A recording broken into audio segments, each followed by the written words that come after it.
ถามเนี่ยว่า ไปเจอกันอยู่ใส่เจออยู่นี่เลยเจออยู่นี่เลยเรามาเล่นนี่อ๋อมาเล่นมาเที่ยวแต่2019อู้ใหญ่ยิงผู้อื่นบ่อย่างไม่ลงเราจนเฮาเป็นหนี้ทาง Facebook แล้วเฮาเห็นโพสต์กันตลอดเนาะแต่ว่าเฮาโพสต์เรื่องป้าเรื่องอย่างเราคนอย่างเราก็เข้ามาคอมเมนต์เฮาก็เห็นเราโพสต์เรื่องประเทศเราอย่างเฮาก็คือว่าประทับใจไม่สนใจว่าเขาต้องมักกันไว้อย่างนั้นนะ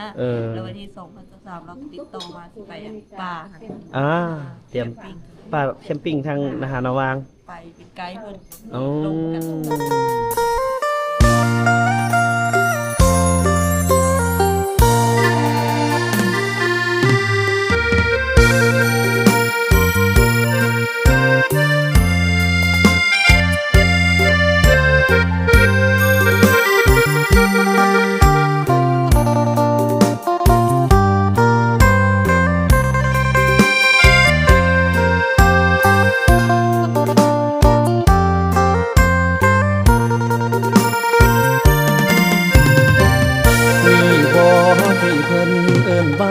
สายแน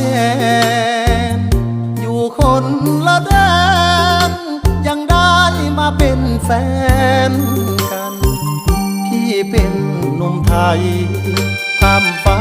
จากเมืองบึงกาฬหอบใจสงสารขึ้นทางปากสันธานีออกจากปากสันมุ่งปากกระดิ่งนางฟ้ามีจริงบนรถ2 แถวโซ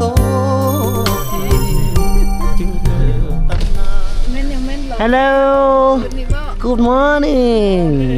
Good afternoon no Afternoon Oh you take photo beautiful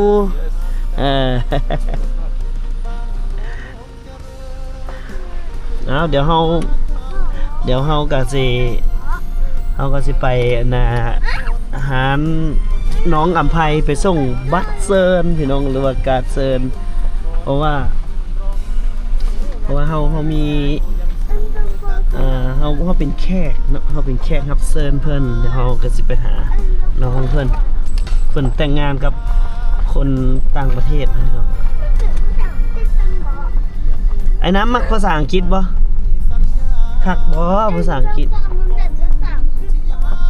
Yes sir ในสมัยนั้นล่ะพี่น้องก็เจ้า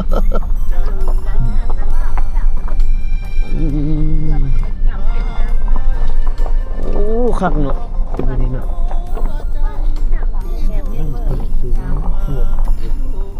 นี่เดี๋ยวเรามาแวะนี่หน่อยนึง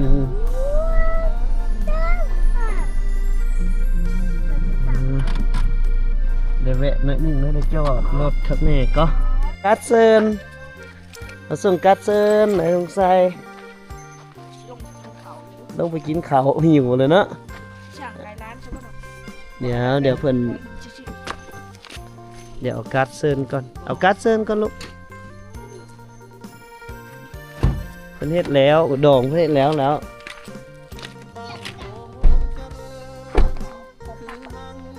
เป็นเพื่อนพักเพิ่นบ่ทันได้ขึ้นเบื้องดาดฟ้าเพิ่นจะเทื่อเดี๋ยวเฮามาส่งการ์ดเซิร์นใส่การ์ดเด้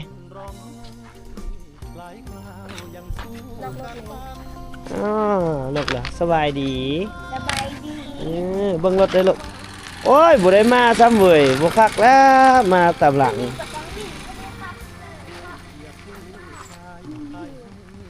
ฮะ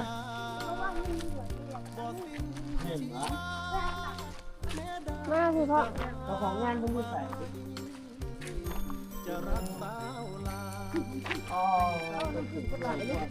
ไปเบิ่งนู้นน้ำขึ้นปัญหากับเรียนแล้วไปพุ่งน้ำเลยใช้พ่อเท่าดิพ่อเท่าคือผมมาพุ่งน้ำเป็นไงอย่าไปน้ำก่อนมาพี่พ่อมาเบิ่งทางนี้น้ำจังเห็นข้ามพ่อเท่ากันมา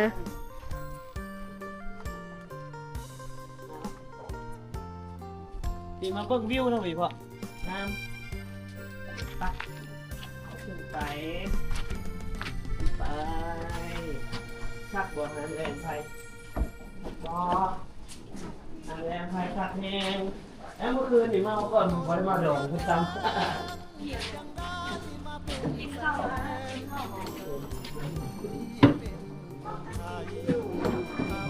เป็นไอ้น้องมันบ่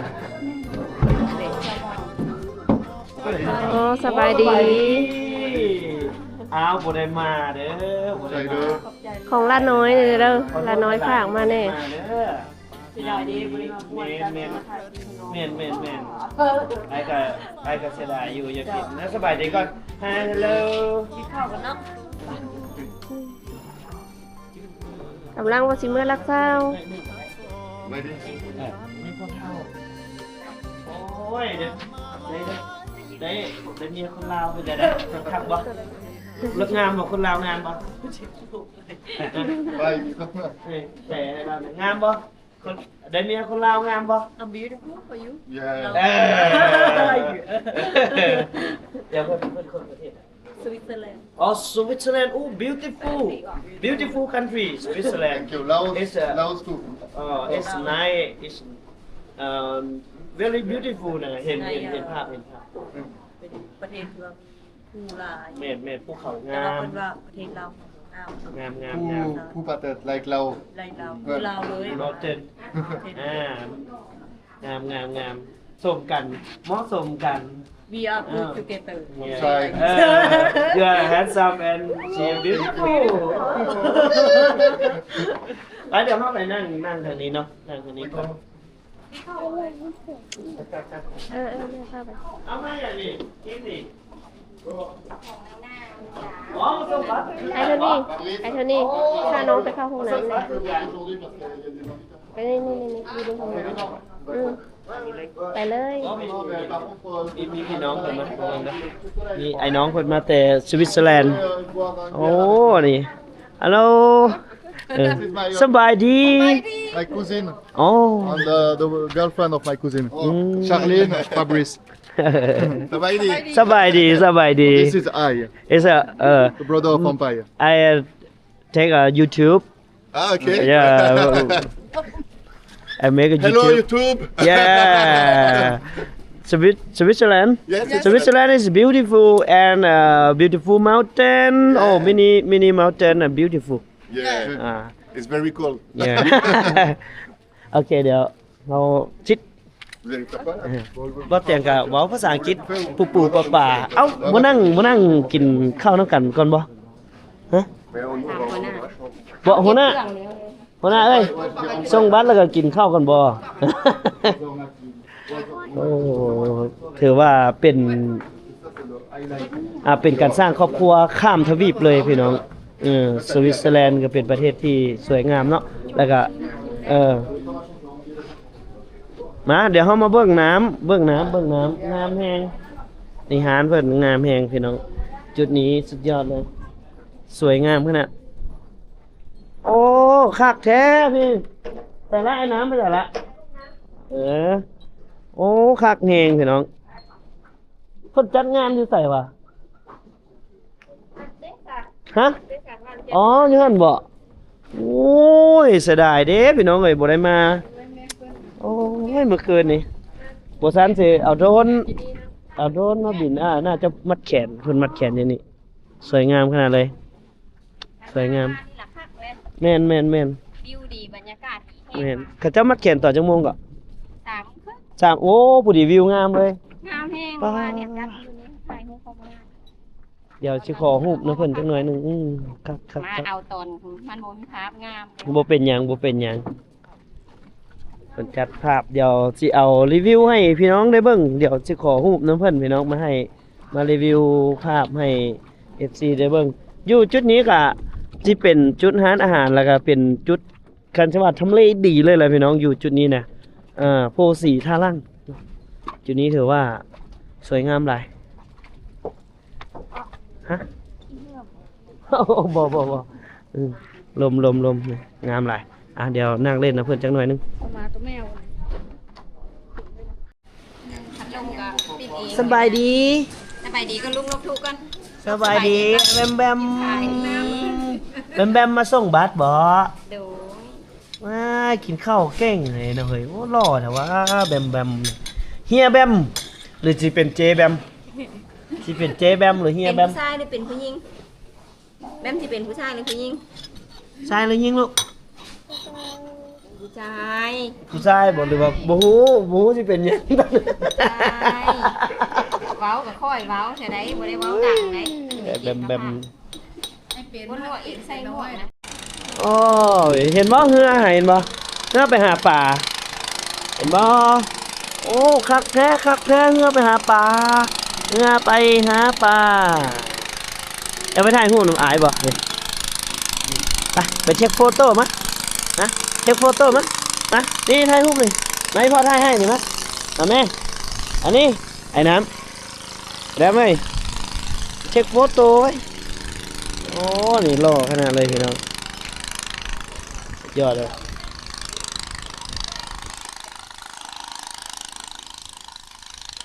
May I take photo with you? โอเคถ่ายรูปพี่น้องถ่ายรูปพวกคนหล่อโอเค 3 2 Oh thank you โอ้อยู่สวิตเซอร์แลนด์นี่ได้พี่น้อง From Switzerland? Yeah. Oh นี่ไม่Good flag. handsome มาก โอ้บรรยากาศไอ้น้องเพิ่นมาแต่สวิตเซอร์แลนด์บ่ได้พี่น้องหนุ่มสวิตเซอร์แลนด์สาวลาวบ่าวสวิตเซอร์แลนด์โอ้มีแต่คนหล่อๆไอ้น้องเพิ่นมีแต่คนหล่อๆว่ะได้แนวเยอะถามหยังคือถามดังเลยกินข้าวมื้อนี้ได้อีกทีมหนึงมาสู้พอดีมาเจอกันแบบโดยบังเอิญ มามึงรู้มี มันคือนี่จนปิดงานกระเจ้า จุดปิดงานบ่เอาคำใหญ่ๆนะคำใหญ่ๆนะแบมแบมกินให้เบิ่งเด้อแบมแบมเอ้ย กินบ่ได้ว่ะ เจ็บเนาะ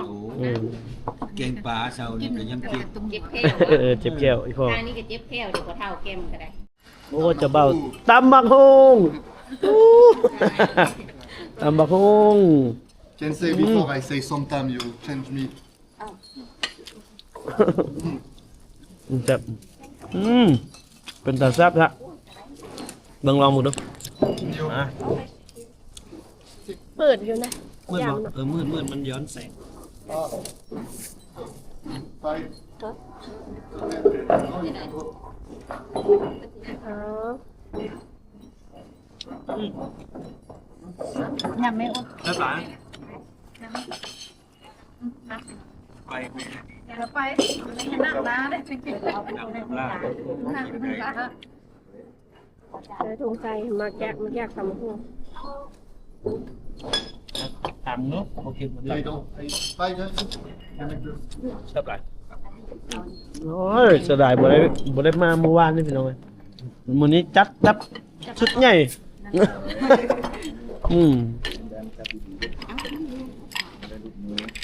มา หนาวก็หัว หนาวบ่ แต่แม่ทะเลแต่แม่ทะเลอยู่ในเย็น เจ้าบ่าวเฮาโอ้บ่แม่นเจ้าบ่าวเฮา เจ้าบ่าวค่อยวะ กินบ่ได้ให้กันเลยโอ้ได้ เอาไปเลยทางนี้บอก โอเคเอายกเพื่อเจ้าบ่าวเจ้าสาวขอให้มีความสุขเด้อเดี๋ยวเอาดิขอให้มีความสุขมีความสุขอะไรจริงเฮ็ดจริง Thank you.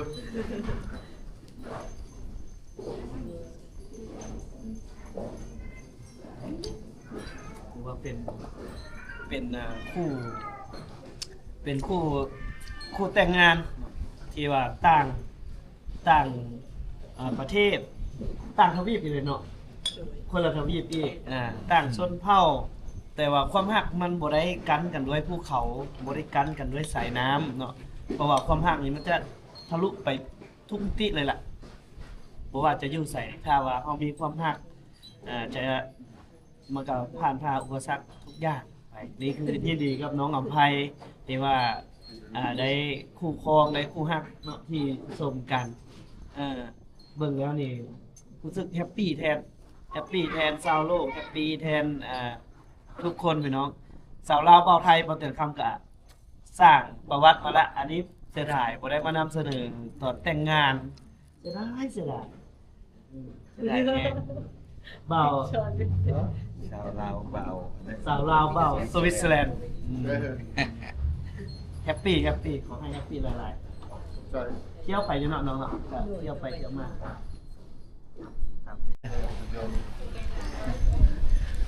ถามเนี่ยว่าไปเจอกันอยู่ไส เจออยู่นี่เลย เจออยู่นี่เลย เรามาเล่นนี่ อ๋อมาลิ้นมาเที่ยว โดยแต่2019 อู้บุฟเฟ่อารวาสใส่แน่นโป่งไก่เลย แต่ว่าเริ่มลงกัน2023 อืม จังกันแต่บ่ โอ้ขอนั่งหน่อยเด้อฝั่งนี้ โอ้เจอตั้งแต่2019โอ้ เพิ่นเป็นนักท่องเที่ยวที่รถจักรมา อืม แล้วรถเพิ่นเพ โอ้ แล้วเอ้ยบอกเฮาไปฮับลาว อ๋อ แล้วรู้จักกันแล้วก็มากินข้าวเนี่ย โอ้ แล้วก็มาคนแอดเฟซบุ๊กเขาเดี๋ยวเขาไม่ได้ลงเขาไม่ได้เขาก็มัวเรามีลูกน้อยเนาะลูกเราอายุ10 ปีเขาก็มัวเรา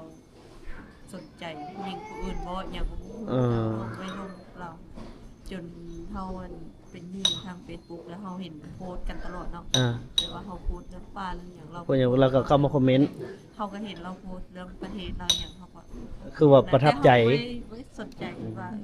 เขาต้องมักกันไว้อย่างนั้นนะแล้ววันที่2023เราติดต่อมาสิไปป่าค่ะ เตรียมป่าแคมปิ้งทางนาหารนาวาง ไปเป็นไกด์เพิ่น อ๋อ ลงกันตอนเดือน7 เหตุการณ์ใดที่เฮ็ดให้เฮาประทับใจ ค่ะ ประทับใจในตัวเพิ่น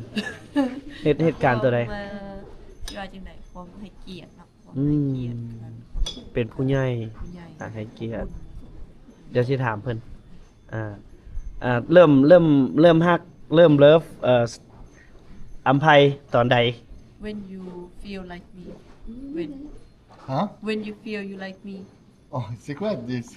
I don't want to ask They want. Oh, it's okay oh, in 2023. เต2023 ว้าว 2023เริ่ม โอ้ ประทับใจอีหยังอัมไพ Why you like me บ่อยากว่า บ่ยังว่า Your lovely Oh, secret. The thing like this, I don't share in internet. Why you like me Everything is good on you. ทุกอย่างที่เป็นอัมไพโอเค คนอยากอ่านนะ in your country see my channel many people No. บอกเพิ่นว่าวัดออกอันนี้ออก YouTube ไปขออนุญาตเด้อ She can give me the link after. It's okay if you Yes, it's okay. Yeah. ได้ ก็มันเป็นความฮักอันหนึงพี่น้องที่ว่าบ่แม่นแต่ต่างประเทศนะมันข้ามทวีปเนาะอันนี้คืออยู่ยุโรปอันนี้คือเอเชียนะแต่ว่ากับมันก็บ่ได้ว่าเผ่าต่างเผ่าพันธุ์แล้วสิฮักกันบ่ได้นะเพิ่นก็บ่ได้จำแนกว่าเชื้อชาติศาสนาบ่ได้จำแนกชนเผ่าเนาะคือว่าสิแล้วว่าแต่ประทับใจในเคิ้นว่าในสิ่งที่เฮาเฮ็ดเนาะในสิ่งที่เฮาเป็นเฮาก็สามารถฮักกันได้ขอให้พวกน้องจงฮักกันชั่วนิรันดร์ขอให้ฮักกันตลอดไปเด้อ Oh, come try. ขอบใจโอเคขอบใจเดี๋ยวก็สิได้จบไว้ซำนี้ก่อนพี่น้องเอ้ยอันนี้ก็คือความฮักดีๆพี่น้องของคนสองชาติสองประเทศสองชนเผ่าสองทวีปเนาะนี่ก็บ่แต่คำก็ขอบใจทั้งน้องอภัยกับต้อนรับกับสู่นี่อาหารเนาะบ่ได้มามื้อวานนี้แต่มื้อนี้มาเพิ่นก็ได้ต้อนรับแต่ว่าเชื่อแน่ว่าพวกเฮานี่สิบ่แม่นกลุ่มสุดท้ายที่จะมาส่งบัตรเชิญเพิ่นเนาะก็น่าจะยังมีอยู่เนาะจังไดก็ขออวยพรให้เพิ่นจงมีความสุขหลายๆเนาะ Okay. Come try those. They work with flour. เขาบอกว่าคุณจะสอบไว้เนาะ Where they work? Where they have the work with? In Nigeria. All of from the guy. Yeah. From this. ถ้ามีใครเอิ้นมันก็ไปeverybody can go Okay. So people, they have a lot of work. ยังมีงานอีกบ่ งานนะยัง They do park. They will do wedding in the jungle in the now village now on. คันเราถามว่าคันสมมุติมีคนอยากให้ไปนะหาวไปจะไปวะ ไปจัดงาน จัดงาน อยากอยู่ Difficult. มันมีอยู่เรื่องเราจัดเรามาเอาเครื่องมันก็ไปจัดนะเขาก็จัดตามและ ตามเขาเนาะกูไม่ เขา เขา จัดให้เนาะเขาจัดให้ วันพี่กู จะพูดดีกว่า จะไปจัดงานอยู่พุ่นบ่ ไม่ใช่จุดคนเดินป่า Huh? Go sleep. ฮะ Bye no. ไปนอน Bye no. ไปนอน เริ่มเว้าภาษาลาวเก่งแล้ว You look. You want to sleep. อืม Bye no. เคยลาว เคยลาวอีกคนหนึงเคยเมืองลาวเคยเมืองลาวไปบัดนี้ลูกออกบัดนี้เอ้าพี่น้องเอ้ยก็นี่ก็เป็นเรื่องราวดีๆ เป็นความรักของสองประเทศอีกคู่หนึงเนาะก็แสดงความยินดีแล้วก็ขอบใจ FC ที่เข้ามาติดตามเนาะนี่คือเคยเมืองลาวอีกท่านหนึงซึ่งเป็นคน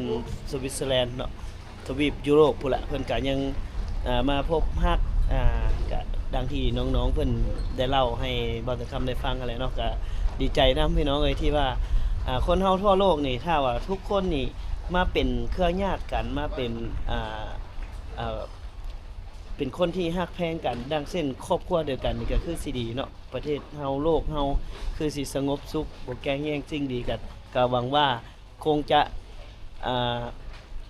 แต่ละชนเผ่าแต่ละเผ่าพันธุ์หรือว่าแต่ละประเทศที่อยู่อ้อมข้างกันก็ขอให้ฮักให้แพงกันเด้อขอให้มีความสงบสุขผาสุขค้าขายนำกันสำหรับ EP นี้บ่ต้องคำขอจบไว้เพียงเท่านี้ก่อนเอาไว้โอกาสหน้าพอกันสำหรับ EP นี้ขอกล่าวคำว่าสำบายดีไปก่อน